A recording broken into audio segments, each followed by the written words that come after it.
मी स्वरा रामदास देवणी. सर्वप्रथम सर्वांना स्वातंत्र्य दिनाच्या खूप खूप शुभेच्छा. स्वातंत्र्य दिनानिमित्त बोलण्याची मला संधी दिली त्याबद्दल मी आभार मानते आणि माझ्या बोलण्यात काही चूक झाली असल्यास मला माफ करावी अशी नम्रतापूर्वक विनंती करते. आजचा माझा विषय काही वेगळा आहे. मित्रांनो, आपला देश 150 वर्ष इंग्रजांच्या ताब्यात होता. आपल्या देशाला स्वातंत्र्य मिळवून देण्यासाठी हजारो सैनिकांनी आपल्या प्राणांचे बलिदान दिले. बरं, स्वातंत्र्य म्हणजे तरी काय की हे स्वातंत्र्य आपल्याला मिळवून देण्यासाठी हजारो सैनिकांनी आपल्या प्राणांचे बलिदान दिले? त्यांना कसल्या स्वातंत्र्य अपेक्षित होतं? आजची परिस्थिती पाहून ते खूप दुःखी होत असतील का?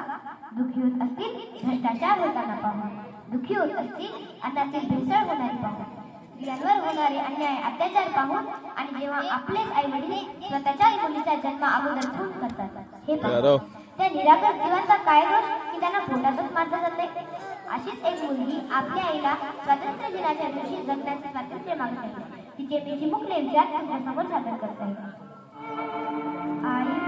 आई, मला जगायचंय, मला हे सुंदर जग बघायचंय गाई. आई मला मारू नको ग, आई मला मारू नको. आई, अगं मी बोलते, तुझी छकुलीच म्हणतेस ना ग मला. आई, मी तुझ्या उदरामध्ये खूप सुखात होते ग. कधी एकदा माझा जन्म होईल आणि कधी मी हे सुंदर जग बघेन असे मला वाटत होते. त्या दिवसाची खूप उत्सुकतेने मी वाट पाहत होते ग. काल आमच्या सगळ्यांचे बोलणे ऐकले आणि माझ्या जीवाचा अगदी थरकाप उडाला गाई. आई, तुम्ही मला मारून टाकणार आहात? आई, का ग हा निर्णय घेतला? अगं आई, असं कुणी कुणाला उगाच भेटत नाही, तर त्यासाठी जन्मोजन्मीची ऋणानुबंध असावी लागतात. आपलीही तशीच ऋणानुबंध आहेत का ग, त्यामुळेच आपण भेटलो? आई, विशेषतः आजीची इच्छा नाही ना ग माझा जन्म व्हावा म्हणूनच आजीने तुला ते कडू औषध दिलं होतं ना? आई, का घेतलंस ते औषध? मला खूप त्रास होत होता ग, मला गुंगरल्यासारखं होत होतं. त्यांनी ते सुखरूप आहे. किती स्ट्रॉंग आहे ना गं. मुलांना तसं औषध घेत जाऊ नको ताई, घेत जाऊ नको. तुझ्या बाळाला जन्म देणे हा निर्णय तुझा असावा आणि तुझ्या बाळाला जन्म देणे हा निर्णय तुझा असावा. त्यामध्ये कुण्या दुसऱ्याचा हस्तक्षेप नसावा आणि करत असतील कुणी हस्तक्षेप तर सांगून टाकतात. मी मुळीच ऐकणार नाही.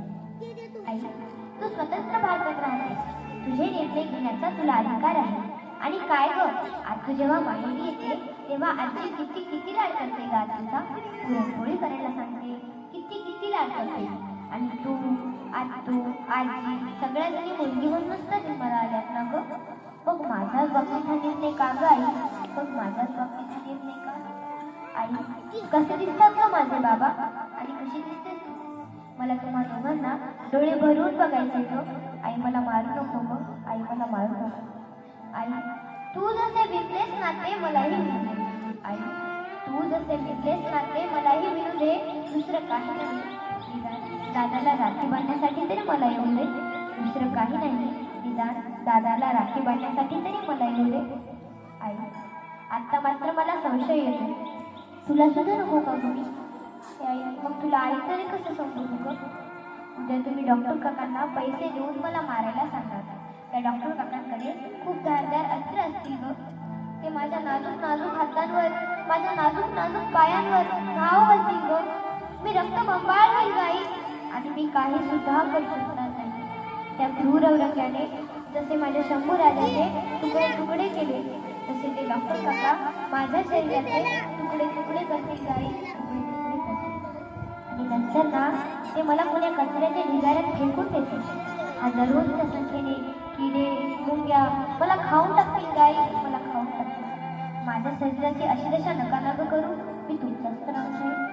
आई, आज 15 ऑगस्ट, बाबा शाळेत गेले असतील आणि सगळ्यांबरोबर ही प्रतिज्ञा म्हणत असतील की भारत माझा देश आहे, सारे भारतीय माझे बांधव.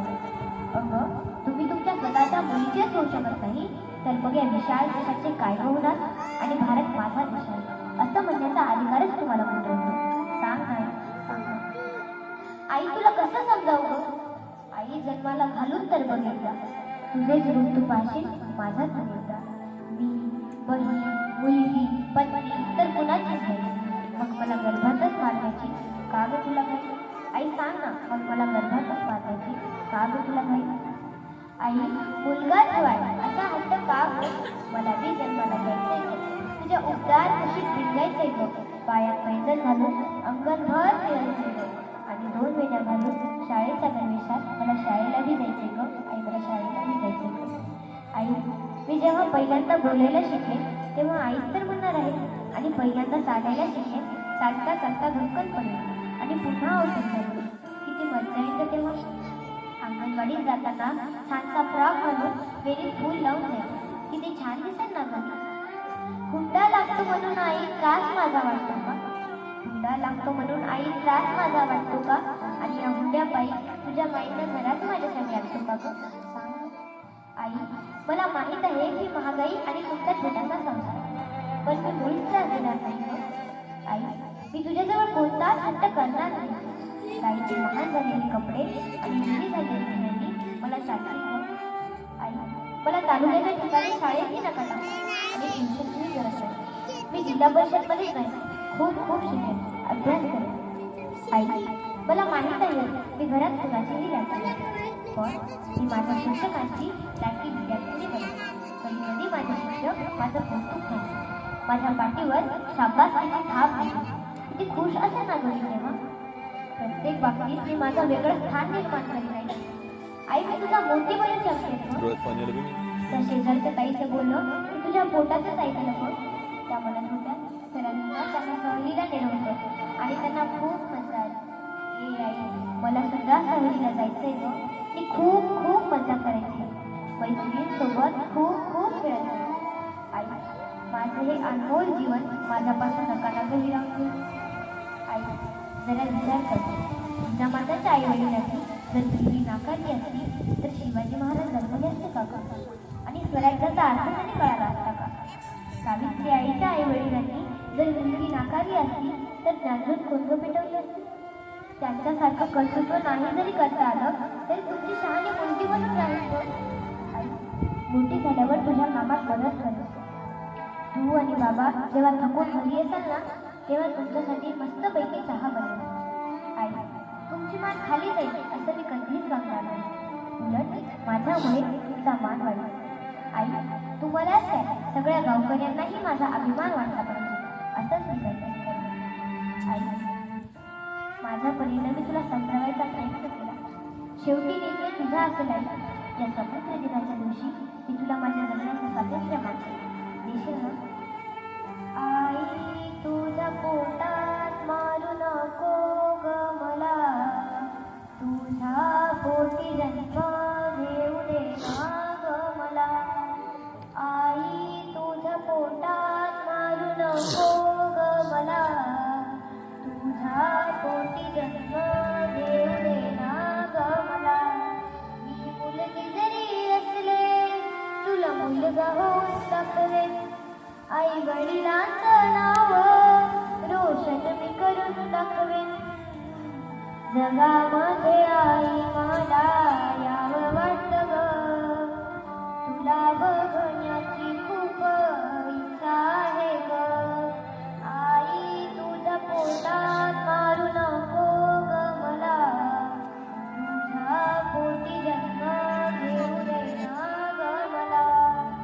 आई, घरकामात तुला मदत मी करीन, शाळेमध्ये जाऊन खूप मोठी होऊन दाखवेन.